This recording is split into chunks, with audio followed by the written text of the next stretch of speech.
La première étape pour nous, c'est que nous allons implémenter d'abord la suppression d'un élément depuis notre tableau. Pour pouvoir implémenter la suppression, le premier élément dont nous avons besoin, c'est naturellement, comme précédemment, une action qui va gérer tout cela. Donc vous voyez qu'au fur et à mesure que nous avançons, nous avons maintenant plusieurs cas que nous devons gérer à l'intérieur. On a eu d'abord l'ajout des éléments, ou alors le chargement de la liste précédemment. Ensuite, nous avons eu l'ajout. Et vous voyez que simplement pour ces deux opérations, nous avons eu 6 actions que nous avons eu à créer.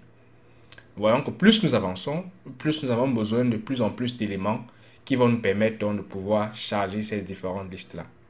Ce que nous pouvons faire, c'est qu'au lieu de créer plusieurs actions séparées, on peut se servir de l'avantage que nous offre simplement Create Action Group. Donc je vais créer maintenant une action principale qui va se servir de la syntaxe de Create Action Group pour nous aider dans la suite de ce que nous voulons réaliser. C'était pour vous montrer quel est l'avantage dans l'un ou l'autre des cas et vous choisirez de vous-même ce qui sera le plus avantageux pour votre projet. Donc là, je vais exporter une constante que je vais appeler simplement Books Actions. Naturellement, je vais prendre simplement ici Books Action Group pour qu'on ne confonde pas là où nous avons déjà importé Books Action simplement avec Books Action Group. Donc maintenant, je vais faire appel à notre fonction Create Action Group que je vais appeler depuis notre NGRX Store. Et à l'intérieur, naturellement, je vais rajouter la source de ce que nous souhaitons avoir. La source, comme nous avons eu dans chaque cas, c'était Books simplement. Donc là, je vais mettre Books comme étant notre source. Et là, je vais mettre en dessous maintenant les différents événements que nous souhaitons avoir. Dans notre cas, nous avons besoin des événements de suppression. Donc, ce que je vais faire, c'est comme premier événement, c'est simplement dire que je vais avoir delete book.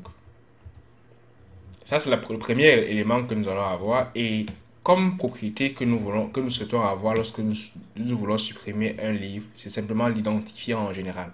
L'identifiant est suffisant et l'élément clé est suffisant dont nous aurons besoin pour pouvoir supprimer un livre. Donc, ce que je vais faire, c'est de passer comme propriété simplement un identifiant qui sera de type number. Ensuite, comme dans le cas précédent, nous avons besoin de delete book success. Delete book success.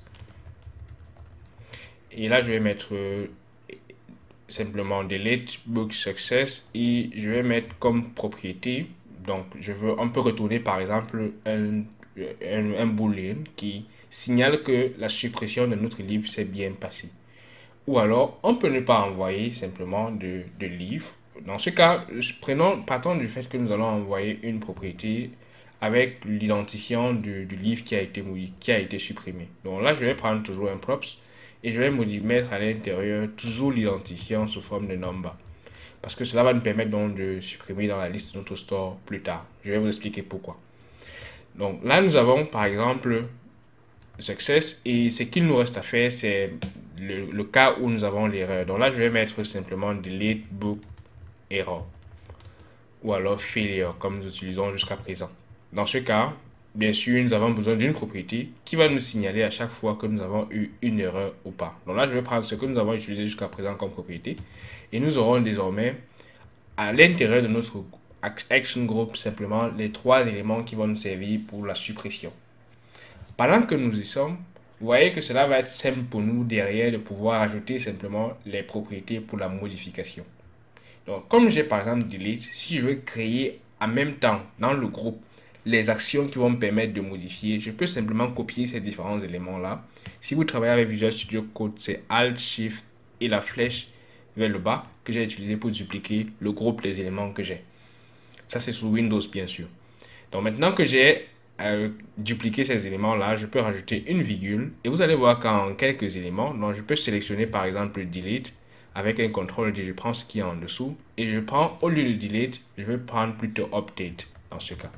Là, vous voyez que j'ai obtenu les actions pour ma prochaine action qui sera la modification et à la place de l'identifiant, je vais mettre simplement le livre entier parce que pour le modifier, je préfère avoir le livre entier que d'avoir un seul identifiant. Donc là, je vais prendre le livre qui aura été modifié en tant que dans le success.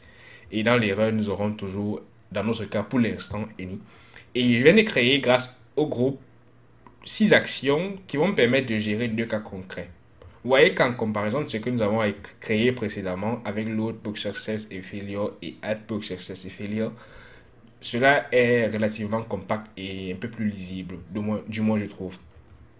Maintenant que j'ai mes différentes actions, la prochaine étape pour moi, pour pouvoir supprimer d'abord un livre, c'est de pouvoir aller dans mon composant et dispatcher une telle action qui sera capable de supprimer mon livre.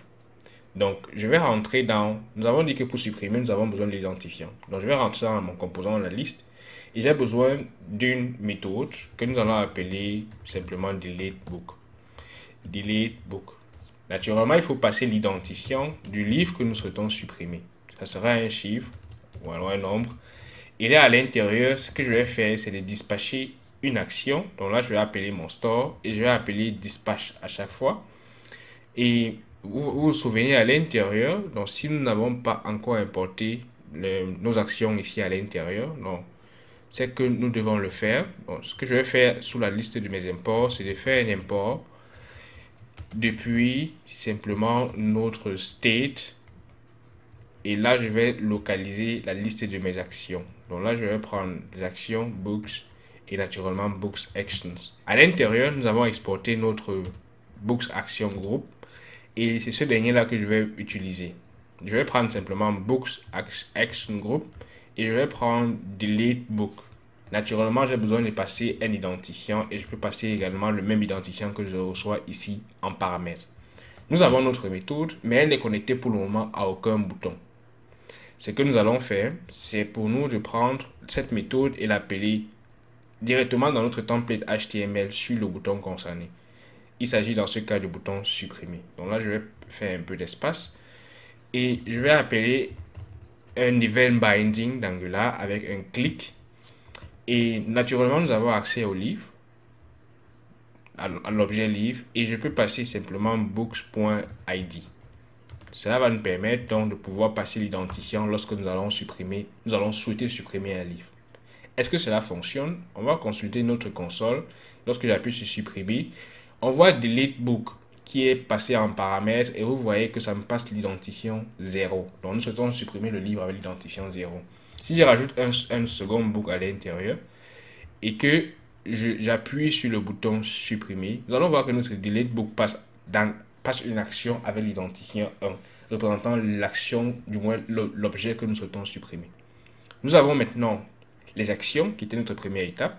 Nous avons aussi la méthode dans notre composant qui représente l'action, ou du moins qui va initier l'action que nous souhaitons avoir. La prochaine étape pour nous, c'est de pouvoir avoir une méthode dans notre service qui va être responsable de la suppression et ensuite connecter à notre effect et réagir également dans notre fonction réductrice.